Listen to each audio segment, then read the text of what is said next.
में जब देश आजाद हुआ तो संविधान में जो कल्चर था शेड्यूल ट्राइब को, उस कल्चर के अनुसार उसको एक किया। अनुसूचित जाति को जो शेड्यूल कास्ट था उसको भी उसके जाति व्यवस्था के अनुसार कि इसकी समस्या एक तरह है उसके अनुसार एकत्रित किया, और ओबीसी को भी उसी तरह से एकत्रित किया। और उन्होंने कहा कि अब तुम तीनों मिल करके यहाँ से आगे की लड़ाई लड़ो। लेकिन क्या हुआ, हम लोग अपने में असंगठित हैं, और अपने में असंगठित होते हैं तो हमको जो ताकत दिया है, हम लोग कहते हैं कि हम लोग जिसकी संख्या भारी है वही रहेगा, लेकिन जिसकी संख्या भारी नहीं, जिसका दिमाग भारी रहेगा वही आप पर राज करेगा। इसलिए आज समाज में बच्चों को पढ़ाने की जरूरत है, उसको दिमाग बढ़ाने की, उसके विचारधारा में लाने की बात जरूरत है। किन की विचारधारा को लाने की जरूरत है? अपने महापुरुषों के विचारों को लाना है, उनको बताना है कि हमारा दुश्मन कौन था, कौन हम पर शासन किया, किस तरह से शासन किया और किस तरह से शोषण किया, उसके बारे में हमको बताना है कि सिंधु कानू कौन था, चांद भैरव कौन था, बिरसा मुंडा कौन था, तात्या भील कौन था, भूमि आंदोलन तिलका मांझी कौन था, बाबा साहब अम्बेडकर कौन थे, ज्योतिबा फुले कौन थे, पेरियार कौन थे, ये सब महापुरुषों को बताना पड़ेगा।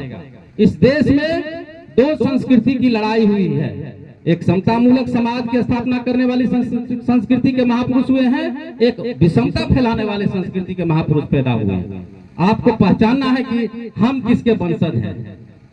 यह नहीं समझिएगा तो आपस में हम लोग बढ़ते रहेंगे, टूटते रहेंगे और हम पर शासन और शोषण होते रहेगा। ये वक्त है, वक्त का तकाजा है कि बाबा साहब ने संविधान में जितने भी ताकत था, 1932 का जो भूमि एक्ट आया, जो कि 1908 में अंग्रेजों ने हार करके बिरसा मुंडा के आंदोलन का जो अंतिम आंदोलन था उस पर, उसके बाद लाया उसको, उसको 1932 में लागू किया गया, और उस कानून को बाबा साहब ने संविधान में भी इम्प्लीमेंट कर दिया है। लेकिन हम लोग उसको देख नहीं पा रहे हैं, हम उस पर अमल नहीं कर पा रहे हैं, हमारे लिए उसके तहत कोई योजना नहीं बन रहा है।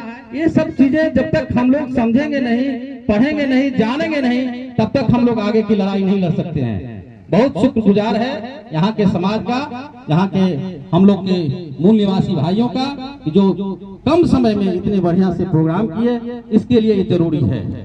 हमको एक जानवर भी अपने बच्चों को पोषण करता है, पालन करता है, लेकिन एक माँ को पालन के साथ साथ पोषण भी करना होगा। अपने बच्चों को पोषण क्या होता है, उसमें अपने महापुरुष की विचारधारा उसको बनाना होगा। और पालन तो बकरी भी कर लेता है अपने बाल बच्चे का, पालन तो गाय भी कर लेता है, तो जानवर भी कर लेता है।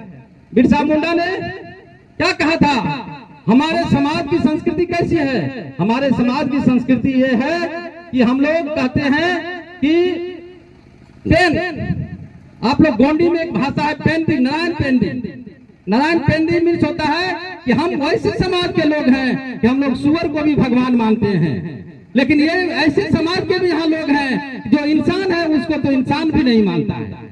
तो हम उस समाज के हैं कि एक छोटे से छोटे जानवर को भी हम भगवान की उपाधि दिए हुए हैं। लेकिन ऐसे कुछ समाज के लोग हैं, ऐसे लोगों से हम लोग को बचना है, ऐसे लोगों से हमेशा सचेत रहना है, और उस संस्कृति से भी हमको सचेत रहना है। वह हमेशा तोड़ेगा, वह हमेशा कहेगा कि ये इससे ये होता है।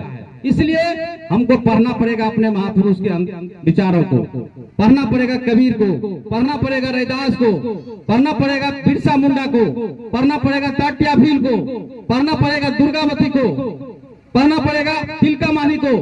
जब तक इसको हम जानेंगे नहीं, इसका आंदोलन कैसे हुआ, किस तरह से हुआ, तब तक हम लोग इसी तरह से पड़े हुए रहेंगे। और शिक्षा वह शेरनी का दूध है, जो पिएगा वो ललकारेगा। तो कौन सा दूध पिएगा? शेरनी का, जो शिक्षा का दूध पिएगा। तो कौन सी शिक्षा पाइएगा? वो समानता वाली शिक्षा, विषमता वाली शिक्षा नहीं। अपने महापुरुष के जो समानता वाले शिक्षा हैं उनको प्राप्त करना पड़ेगा, उसको जानकारी रखना होगा।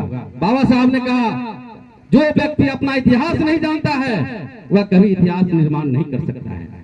जब इतिहास निर्माण नहीं करेगा तो क्या कहता है कि वह हमेशा काल्पनिक दुनिया में जिएगा, भगवान में जिएगा, कोई आएगा हमको बचाने के लिए उसमें जिएगा। कहता है कि उसका कोई भगवान नहीं होता है। तो क्या होता है? वह गुलाम होता है। और गुलामों की कोई कीमत नहीं होती है। यही इतिहास जब तक हम लोग नहीं जानेंगे तो हम लोग गुलाम बने रहेंगे और हमारी कीमत कोई नहीं रहेगी। जैसे एक भैंस होता है, एक गाय होता है। गाय अगर 9 किलो दूध देता है, 10 किलो दूध देती है, तो 9 किलो दूध उसका मालिक ले लेता है। कौन लेता है? उसका मालिक ले लेता है। 1 किलो दूध किनको देता है? वो बछड़े को खाने पीने के लिए देता है। क्यों देता है? इसलिए देता है कि उससे सिर्फ जिंदा रखना है। हमारी ताकत है उसी प्रकार से हमसे श्रम लेता है।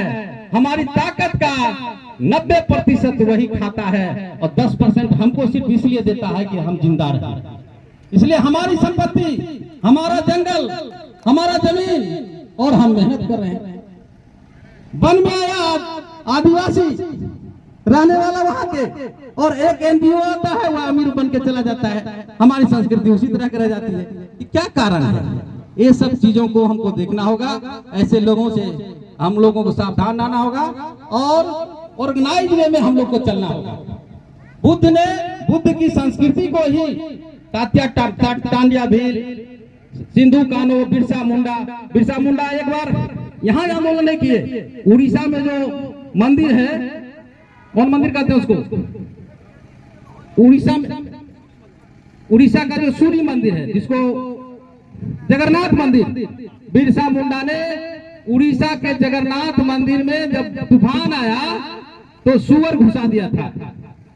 मैं इतिहास अगर पढ़ने वाले बच्चे होंगे तो जाने इसको। खोल दिया उनका दरवाजा, ब्राह्मणों ने उस दरवाजे को बंद कर दिया था, बिरसा मुंडा ने खोल दिया।